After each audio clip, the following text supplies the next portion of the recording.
안녕하세요. 김건우 목사입니다. 8월 11일 수요일 아침입니다. 길게만 보이던 이사야서 묵상도 어느새 끝을 향해 가고 있네요. 오늘은 56장부터 62장까지의 말씀을 묵상하고자 합니다.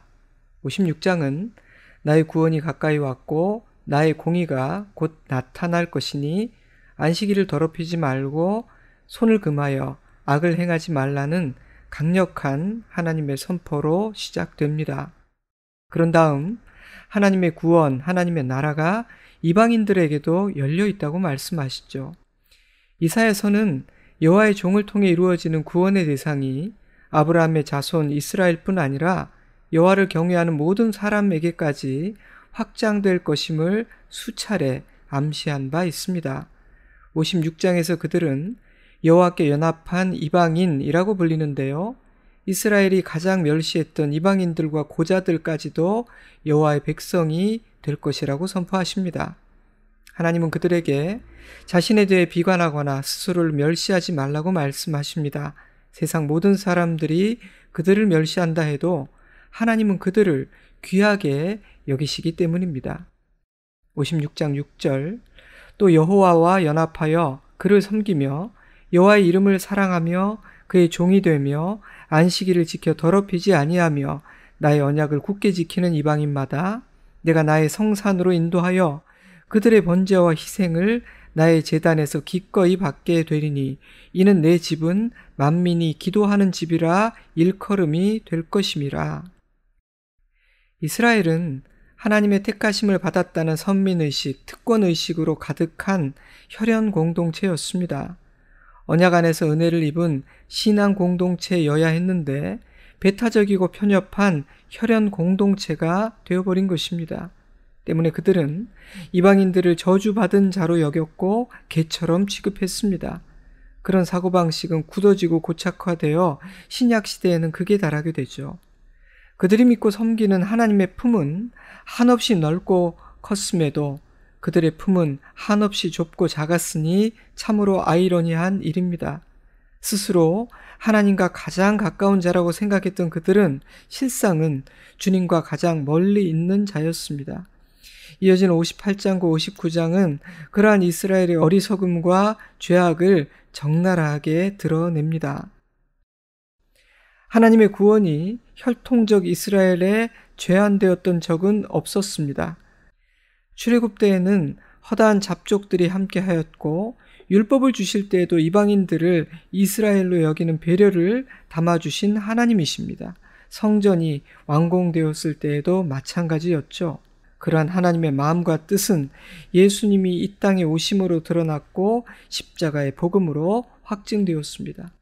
로마서 3장 21절 이제는 율법 외에 하나님의 한 의가 나타났으니 곧 예수 그리스도를 믿음으로 말미암아 모든 믿는 자에게 미치는 하나님의 의니 차별이 없느니라. 아멘. 56장에서 하나님을 경외하기만 하면 어떤 배경, 어떤 혈통을 가졌다 할지라도 하나님의 은총을 누릴 수 있다고 말하며 하나님의 백성이라는 단어를 새롭게 정의했던 이사야는 57장에서는 아브라함의 자손이라 할지라도 불의를 일삼고 우상을 숭배하는 자는 하나님의 성회에 참여할 수 없다고 선언합니다. 하나님의 백성은 혈연에 의해 정의되지 않음을 다시 한번 분명히 하시는 것입니다. 하나님은 유대인이든 이방인이든 선지자를 통해 선포되는 하나님의 말씀을 듣고 회개하는 자, 주님께로 돌아와 주님을 따르는 자는 평강을 얻게 될 것이지만 악인은 평온함을 얻지 못하고 하나님의 심판을 피할 수 없을 것이라고 분명하게 못을 박으십니다. 59장 1절 여호와의 손이 짧아 구원하지 못하심도 아니요 귀가 둔하여 듣지 못하심도 아니라 오직 너희 죄악이 너희와 너희 하나님 사이를 갈라놓았고 너희 죄가 그의 얼굴을 가리어서 너희에게서 듣지 않으시게 함이라. 이는 너희 손이 피해 너희 손가락이 죄악에 더러워졌으며 너희 입술은 거짓을 말하며 너희 혀는 악독을 내밀어.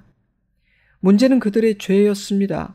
그들은 하나님께서 미워하시는 악을 행하면서도 하나님을 두려워하지조차 않았습니다.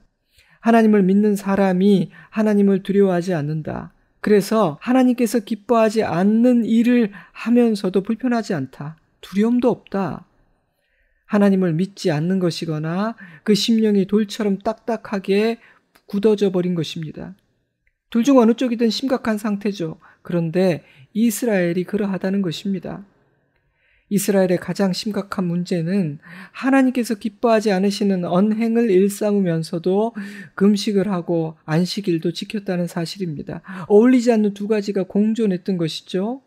매일 성경은 이를 위조된 경건이라고 표현했는데요. 예수께서 바리새인들을 혹독하게 책망하신 외식과 위선, 바로 그것이었습니다. 상황이 얼마나 심각했는지는 1장에서부터 이 문제가 다루어지고 있다는 사실로 증명됩니다. 이사야서 1장 11절, 너희의 무수한 재물이 내게 무엇이 유익하뇨? 나는 숫송아지나 어린 양이나 숫 염소의 피를 기뻐하지 아니하노라. 너희가 내 앞에 보이러 오니 이것을 누가 너희에게 요구하였느냐? 내 마당만 밟을 뿐이라. 헛된 재물을 다시 가져오지 말라. 그들의 예배와 경건과 헌신은 자신을 위한 것이었지 하나님을 위한 것이 아니었습니다. 껍데기만 남아버린 의미 없는 예배와 종교적 행위, 외식, 위선, 그것은 이방 나라에는 존재하지 않는 이스라엘만의 독특한 죄였는데요. 이스라엘은 노골적으로 죄를 지었고 종교인들은 고상하고 은밀하게 죄를 지었던 것입니다. 때문에 하나님께서 기뻐하시는 참된 금식과 참된 안식일에 대해 가르쳐 주십니다. 58장 6절, 내가 기뻐하는 금식은 압제당하는 자를 자유하게 하며 줄인 자에게 내 양식을 나누어 주며 유리하는 빈민을 집에 들이며 헐벗은 자를 보면 입히는 것이 아니겠느냐. 그리하면 내 빛이 새벽같이 비칠 것이며 내 치유가 급속할 것이며 여호와의 영광이 내 뒤에 호위하리니 내가 부를 때에는 나 여호와가 응답하겠고 내가 부르짖을 때에는 내가 여기 있다 하리라. 58장 13절, 만일 안식일에 내 발을 금하여 내 성일에 오락을 행하지 아니하고 여호와의 성일을 존귀한 날이라 하여 이를 존귀하게 여기면 내가 여호와 안에서 즐거움을 얻을 것이라. 내가 너를 땅의 높은 곳으로 올리고 내 조상 야곱의 기업으로 기르리라. 당시 유다의 상황은 참으로 심각했던 것 같아요. 하나님은 진실한 자들이 죽임을 당해도 슬퍼하는 자도 깨닫는 자도 없다고 말씀하셨고 음행을 일삼는 이스라엘을 무당의 자식, 음녀의 자식이라고 부르셨습니다. 하나님은 그들이 하나님을 두려워하지 않기 때문에 그런 일을 행하는 것이라고 말씀하시며 나의 공의를 보여주마 선언하십니다. 그들의 죄는 특정한 혈통에 속하였다 해서 해결될 수 있는 문제가 아니었기에 하나님은 세상을 구원하시기 위해 중재자를 보내기로 작정하십니다. 61장은 그 중재자를 여호와의 기름 부음 받은 자라고 소개하는데요. 바로 예수 그리스도이십니다. 이 부분을 기록할 때 주님의 크신 사랑이 느껴져서 저의 가슴이 벅찼습니다. 울컥했어요. 왜냐하면 그렇게 하실 필요가 전혀 없었거든요. 사실 그들은요, 매를 맞고 벌을 받는 것이 합당했습니다. 그러나 하나님은 중재자를 보내시겠다고 선포하십니다. 또한 그를 통해 이런 일을 행하실 것이라고 약속하십니다. 61장 1절, 주 여호와의 영이 내게 내리셨으니 나를 보내사 마음이 상한 자를 고치며 포로된 자에게 자유를, 갇힌 자에게 노임을 선포하며 여호와의 은혜의 회와 우리 하나님의 보복의 날을 선포하여 모든 슬픈 자를 위로하되 무릇 시온에서 슬퍼하는 자에게 화관을 주어 그 죄를 대신하여 기쁨의 기름으로 그 슬픔을 대신하며 찬송의 옷으로 그 근심을 대신하시고 그들이 의의 나무 곧 여호와께서 심으신 그 영광을 나타낼 자라 일컬음을 받게 하려 하심이라. 1절이 말하는 여호와 영이 임한 자, 보냄받은 나는 포로시대의 소망의 메시지를 선포하는 선지자 이사야이기도 하지만 궁극적으로는 예수 그리스도를 가리키고 있습니다. 예수님이 우리의 모든 죄를 대신 지고 십자가에 달려 죽으심으로 상한 자는 위로를 받고 포로된 자는 자유를 얻게 되며 갇힌 자는 노임을 받게 될 것입니다. 슬픔의 죄는 기쁨의 화관으로 바뀌고 근심의 옷은 벗겨지고 찬송의 옷을 입게 될 것입니다. 완벽한 해피엔딩이죠. 62장은 회복될 예루살렘의 영광을 노래하는 찬양이며 남은 자들이 누릴 축복입니다.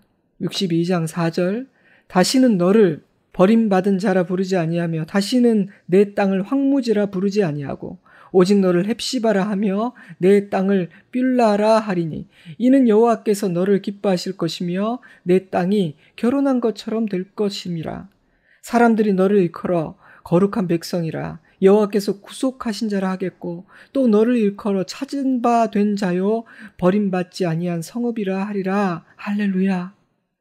노예로 난민으로 나그네로 비참하며 슬픈 삶을 살아가던 유다 백성들이 찬송을 부르며 예루살렘으로 돌아올 것입니다. 하나님은 예루살렘을 지키실 것이며 다시는 버리지 않으실 것입니다. 세상은 그 모든 일을 행하시는 하나님을 찬양하게 될 것이고 그 앞에 무릎을 꿇을 것이며 하나님의 백성들은 그 영광에 함께 참여하는 자가 될 것입니다. 전세 역전입니다. 하지만 모두가 이러한 해피엔딩을 맛보게 되는 것은 아닙니다. 오직 절망과 어둠의 시간을 믿음으로 끝까지 통과해낸 남은 자들만이 누리게 될 영광이요 은혜요 축복입니다. 이사야서는 하나님의 백성이라는 단어를 새롭게 정의하고 있다고 말씀드렸죠. 하나님은 이 말씀을 읽는 모두가 하나님의 백성이 되어 하나님의 구원과 회복, 하나님 나라의 영광과 기쁨을 누리는 자 되기를 바라며 만민을 초대하고 계신 것입니다. 사랑하는 성도 여러분, 나는 하나님의 백성입니까? 나는 하나님의 초대에 응한 자입니까? 만약 하나님의 백성이라고 대답할 수 있다면 이 약속들을 마음에 깊이 선명하게 새겨두시기 바랍니다. 이 말씀이 우리의 소망이 되어줄 것입니다. 우리를 위로하고 격려할 것입니다. 이방 나라로 잡혀가 기약 없는 포로 생활 중에 있던 이스라엘은 낙심하고 절망했을 것입니다. 그들의 유일한 소망은 무엇일까요? 포로임에도 불구하고 위축되지 않고 종임에도 불구하고 자유자로 살 수 있는 비결, 두려워하고 염려해야 마땅한 시대를 평안 중에 담대하게 살 수 있는 비결은 무엇일까요? 세상을 다스리시는 만왕의 왕 하나님을 경외하고 의지하는 것이었습니다. 선지자를 통해 주신 하나님의 말씀을 믿음으로 받고 환영하여 소망 중에 인내하는 것이었습니다. 다른 길은 없습니다. 그런 믿음으로 사는 자들이 남은 자이며 새롭게 정의된 하나님의 백성이고 마지막 날 시온에서 찬양하는 성가 대원들입니다. 저와 여러분이 그들이기를 바랍니다. 아멘. 하나님은 그런 믿음을 가진 남은 자들에게 거룩한 소명을 주십니다. 60장 1절 일어나라 빛을 발하라 이는 내 빛이 이르렀고 여호와의 영광이 내 위에 임하였음이니라. 다시는 내 해가 지지 아니하며 내 달이 물러가지 아니할 것은 여호와가 내 영원한 빛이 되고 내 슬픔의 날이 끝날 것임이라. 그들은 내가 심은 가지요 내가 손으로 만든 것으로서 나의 영광을 나타낼 것인즉 그 작은 자가 천명을 이루겠고 그 약한 자가 강국을 이룰 것이라. 때가 되면 나 여호와가 속히 이루리라. 아멘. 하나님은 명령하십니다. 일어나 빛을 발하라. 이는 여호와의 영광이 내 위에 임하였음이니라. 그러니 세상으로 나아가 어둠을 밝히는 존재가 되라. 하나님은 약속하십니다. 내가 너의 영원한 빛이 될 것이기에 너의 슬픔은 끝났다. 작은 자가 천명을 이루고 약한 자가 강국을 이룰 것이다. 그 일은 속히 이루어질 것이다. 교회와 그리스도인들이 좋은 소리를 못 듣고 있습니다. 교회의 잘못, 그리스도인들의 잘못도 있지만 좀 억울하고 과하다고 생각되는 면도 있습니다. 하지만 억울해하거나 분노하거나 반대로 너무 위축되지도 않았으면 좋겠습니다. 오히려 이스라엘 나라에 종교적인 형식만 남아있고 주님께서 기뻐하시는 참되고 진정한 믿음이 없었던 것처럼 오늘 교회와 우리의 신앙이 그런 모습이 아닌지는 돌아보는 계기가 되었으면 좋겠습니다. 그리할 때 이 시대가 주는 아픔과 위기는 오히려 우리의 복이 되고 거룩이 되고 순결이 될 것입니다. 저는 그것이 교회와 그리스도인들을 향한 이 시대의 하나님의 뜻이라고 생각합니다. 또한 하나님은 만민을 부르시고 차별 없이 구원하여 자기 백성 삼기를 원하시는데 우리의 품은 너무 작고 너무 좁지 않은지 돌아보았으면 좋겠습니다. 지금은 교회와 그리스도인들이 진정 복음적인 생각, 복음적인 말, 복음적인 선택을 하고 있는지를 진지하게 돌아보아야 할 때입니다. 다른 것들은 조금 부족하거나 심지어 없다 할지라도 나사렛 예수 그리스도의 이름만은 더욱 선명해져야 할 때입니다. 주님은 우리에게 일어나 빛을 비추라고 말씀하십니다. 그것이 우리를 고치시고 회복시키시고 구원하시는 이유라고 말씀하십니다. 우리 모두가 그 일을 잘했으면 좋겠습니다. 구원과 심판 모두가 이루어질 것입니다. 구약 성경이 여호와의 날이라고 표현하는 그날은 어떤 이에게는 구원의 날, 기쁨의 날이 되겠지만 어떤 이에게는 심판과 멸망의 날이 될 것입니다. 이사야 59장 18절 그들의 행위대로 갚으시되 그 원수에게 분노하시며 그 원수에게 보응하시며 섬들에게 보복하실 것이라. 서쪽에서 여호와의 이름을 두려워하겠고 해돋는 쪽에서 그의 영광을 두려워할 것은 여호와께서 그 기운에 몰려 급히 흐르는 강물같이 오실 것임이로다. 성경의 마지막 책인 요한계시록은 마지막 때에 이루어질 구원과 심판, 원수 사단이 받게 될 형벌과 완성될 새하늘과 새 땅, 영광스러운 하나님의 구원을 동시에 예언하고 있습니다. 그 일은 예수님의 재림으로 말미암아 완성될 것입니다. 예수님은 나는 마치 도둑처럼 어느 날 갑자기 뜻하지 않은 날 올 것이다. 나는 속히 올 것이니 나를 맞을 준비를 하라. 깨어 있어야 한다. 분명하게 말씀하셨습니다. 하지만 인간의 생각에 재림이 너무 오래 지체되다 보니 신앙인들조차 종말론적인 생각을 하지 않고 주님 맞을 준비도 하고 있지 않는 것 같습니다. 오히려 사이비 종교들이 거짓된 종교심과 종말론적인 두려움을 이용하고 있는 것을 봅니다. 그래서 그들은 세상의 마지막을 자기들의 방식으로 준비하고 열렬하게 기다립니다. 하지만 여러분, 재림의 신앙은 사이비 종교의 전유물이 아닙니다. 그것은 원래 기독교의 신앙이었습니다. 초대교회 성도들은 십자가와 부활 그리고 재림을 신앙의 중심으로 삼았습니다. 새하늘과 새 땅을 소망하며 고난을 견디고 순교도 거부하지 않았습니다. 여호와의 종 예수 그리스도께서 다시 오심으로 이루실 회복될 하나님의 나라는 그들의 소망이요 위로요 기쁨이었습니다. 사랑하는 여러분, 예수님의 재림을 믿고 기다리는 재림 신앙이 회복되어야 합니다. 오늘의 묵상을 정리해 보도록 하겠습니다. 하나님은 하나님의 백성이라는 단어를 새롭게 규정하십니다. 하나님의 백성은 혈통이 아닌 믿음으로 태어납니다.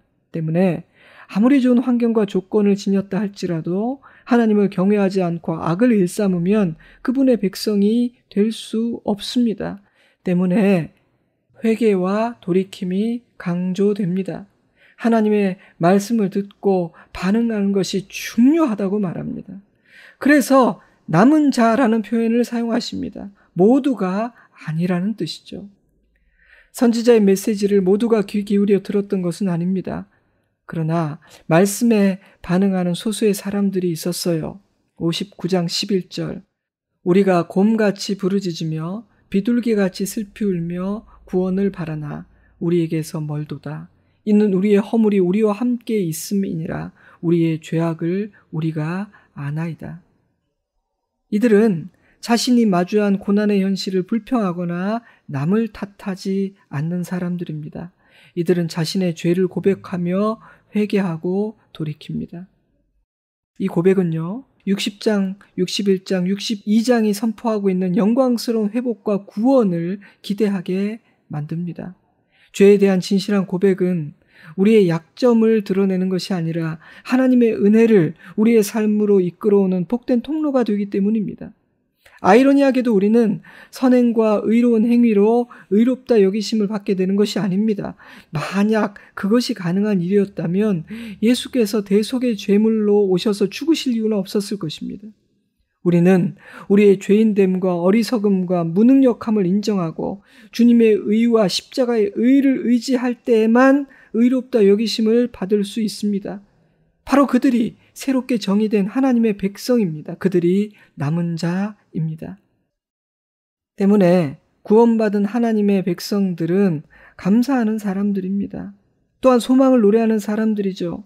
자신이 하나님의 은혜를 입은 자임을 알기 때문입니다. 크고 신실하신 하나님의 사랑이 결코 변하지 않음을 알기 때문입니다.